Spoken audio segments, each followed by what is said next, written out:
Greetings, everyone. My name is Nicholas Taylor. I am the Deputy Group Leader for Technology, Strategy, and Services for the Los Alamos National Laboratory Research Library. I'm recording this presentation situated within the unceded ancestral lands of the Tewa people, Oga Poge Awinge, or White Shell Water Place, now present-day Santa Fe, New Mexico. In the surrounding area are Pueblo, Apache, and Navajo communities whose peoples continue to maintain vital connections to this place. I'm happy to be able to share with you today some of the experimentation that our organization has undertaken with Agile, and more specifically, Agile Portfolio Management. I appreciate that this is a conference focused on library management, but I'm going to spend most of my time today talking about library leadership.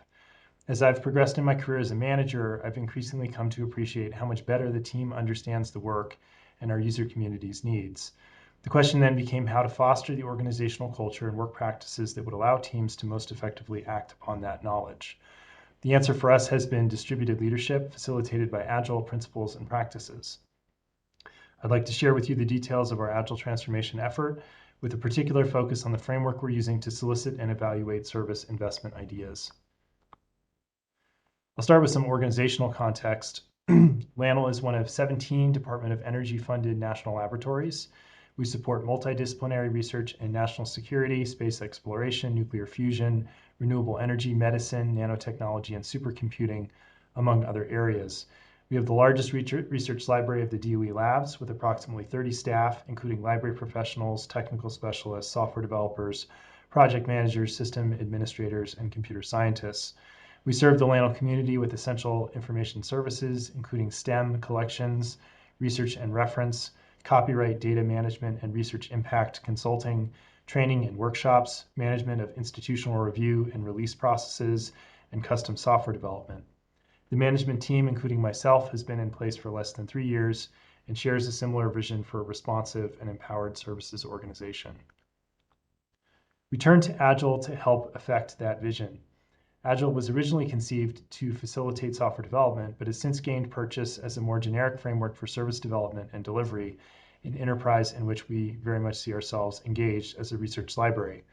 The core tenets are experimentation, continuous improvement, self-organizing teams, customer centricity, iterative development, adaptive planning, and early delivery.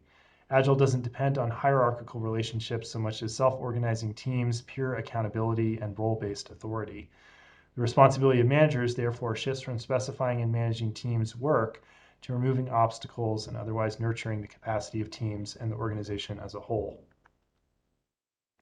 We had a springboard in the LANL Business Software Engineering Division, having contracted an external vendor for Agile training and coaching services.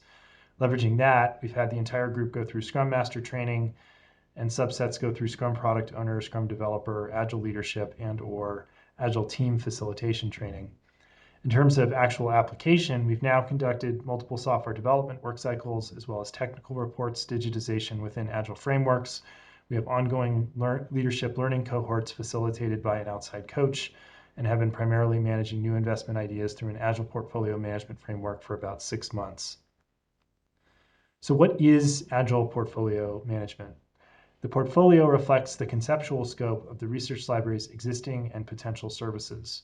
Portfolio management is our framework for surfacing, evaluating, and deciding on where we want to invest our resources of available staff time and funding. At a high level, what we hope that it does is provide a specific pathway for the consideration of investment ideas by anyone in the organization to better surface and cultivate ideas across the entire portfolio. Subject those proposals to a more structured and democratized evaluation process, helping to mature viable ideas and table those with lower ROI or poor strategic fit.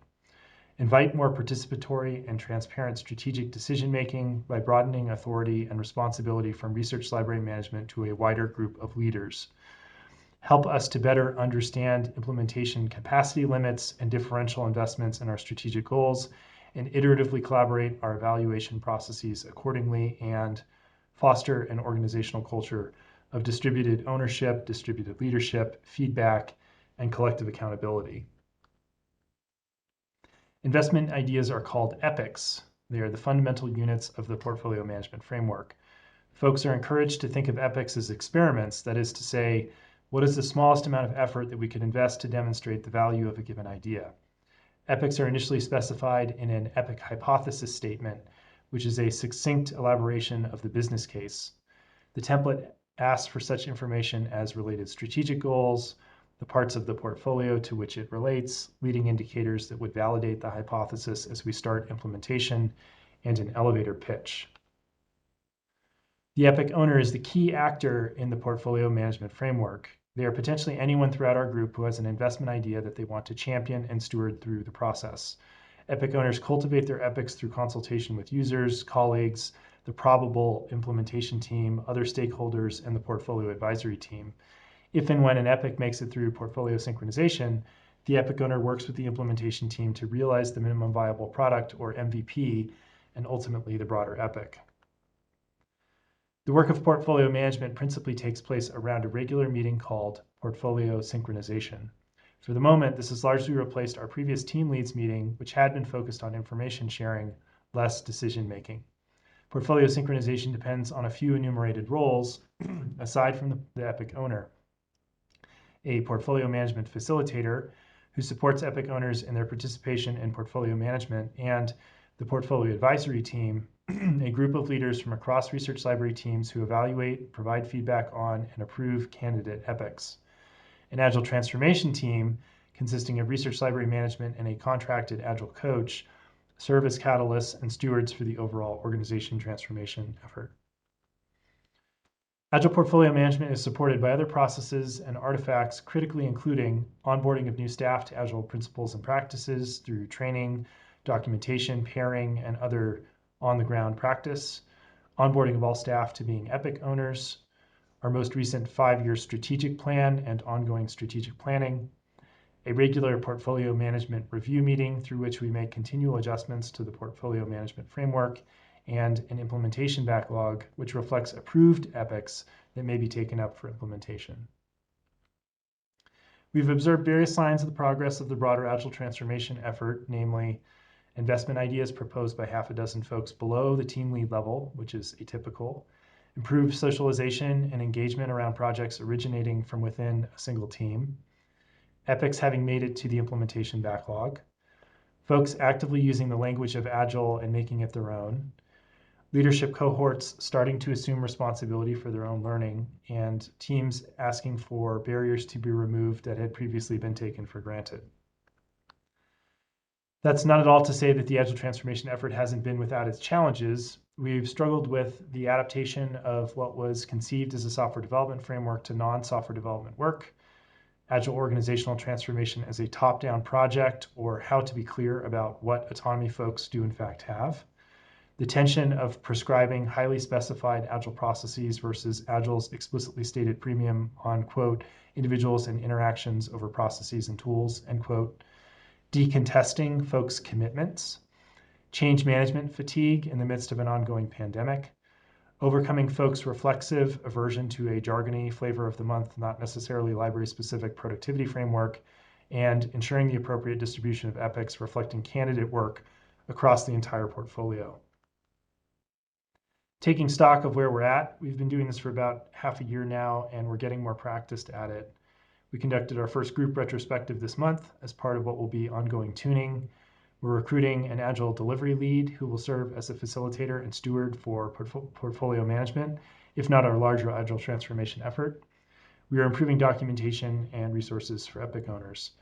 Looking forward, we see opportunities and areas for improvement.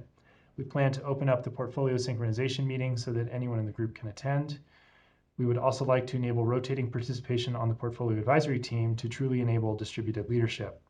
We are instrumenting our portfolio management processes to better understand their performance and our capacity limits as an organization for new epics.